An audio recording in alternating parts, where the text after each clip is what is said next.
New Amsterdam is a lot different from the rest of the medical shows that are on television right now, but there is still a lot about the show we don't know. Like, what was the show based on, or which actor has had to face a lot of personal demons? Why did we lose the character Dr. Kapoor? We will get to all the facts fans never knew about up next. Let's start with, how many seasons can we expect? Just imagine you're watching your favorite show and having it end on a cliffhanger, and you can't wait to find out when the new season will air. You check, only to find out later that the show's actually been canceled. We'll never know the true fate of your favorite characters. Don't you agree with me that it is the absolute worst? But luckily for fans of New Amsterdam, this won't be the case, at least not at any time soon. The first 2 seasons of the show did so well that NBC decided that they would renew it for 3 additional seasons. That means that the network won't be canceling it at least until season 5, and if ratings remain good, then that might even renew it beyond that. With season 4 now showing, that means it'll still have plenty of time with Max and the rest of the New Amsterdam doctors. What was the show based on? New Amsterdam originally had the working title of Bellevue, but that was changed for a very good reason.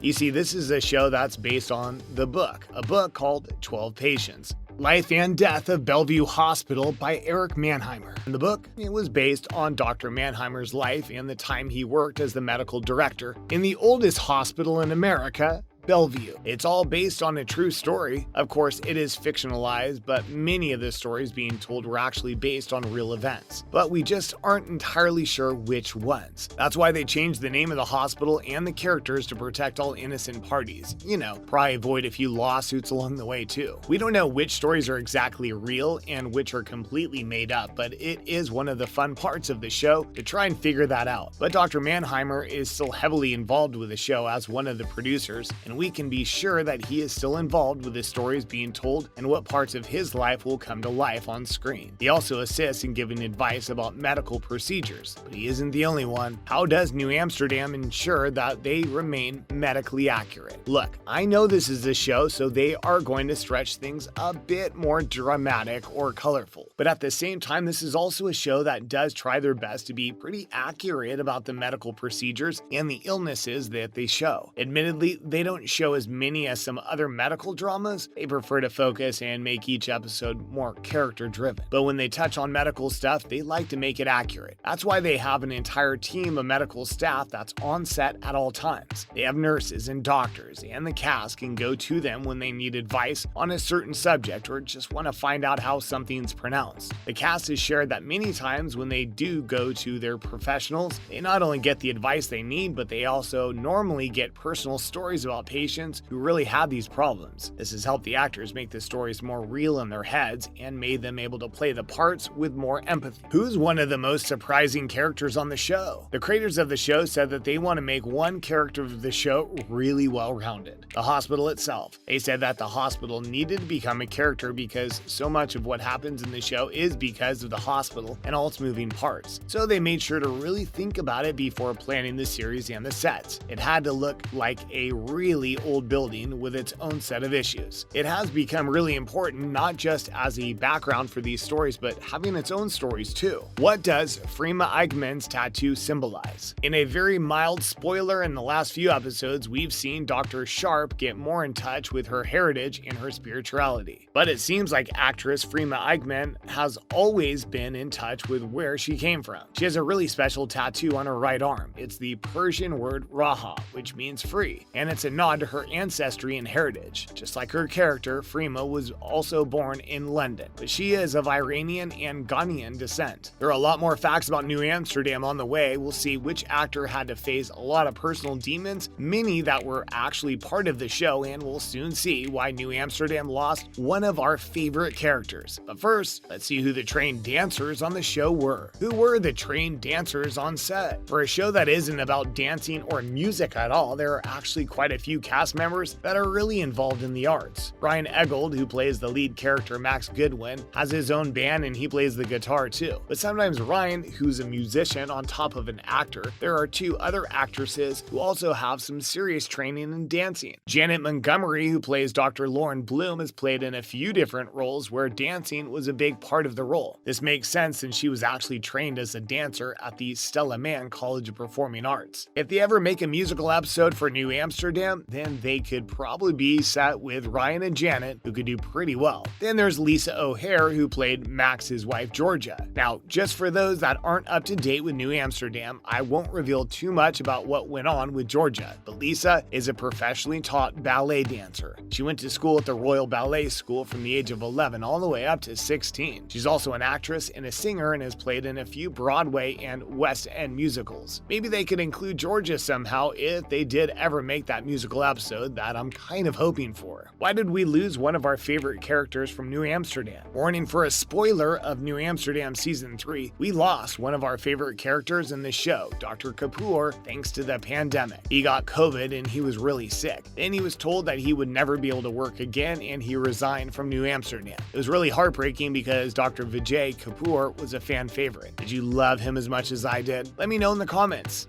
But anyways, that meant that actor Anupam Kaur was also done with the show and fans took it hard. He was one of the most talented actors on the series and people loved him. So why would the writers write him off? Looks like they didn't choose to do it either. He needed to take some time off from acting to take care of his wife, who has been battling a type of blood cancer, and he wanted the time to be by her side. I can completely understand that. In my experience, when someone you love goes through something like that, you want to be by their side, even if you can't do anything to help them. So I do think that he made the right choice by putting his family first, and I really hope that she can win this battle and make a full recovery. Then we might even get a surprise and see Dr. Kapoor back in New Amsterdam too. And then which actor had to face some of his demons on the show? The actor who has probably had to face the most of his demons on the show has to have been Tyler Labine, who plays Dr. Iggy Frome, the head of the psychiatry in New Amsterdam. The actor has come to face with a lot of issues that he has faced in his own life, but he's embraced the opportunity. First, it was his past with addiction that he had to face, but instead of his character being the addict, he was playing the part as support. It was a really great moment that showed how getting help is important, and more importantly, Labine faced one of his lifelong challenges when Iggy had to face his problem with body dysmorphia and eating disorders. Storyline would only have been part of one episode, but with Tyler's help, it's really become a big part of Iggy's story. Are there any interesting facts from New Amsterdam that I missed? Let me know in the comments section. Thanks for watching.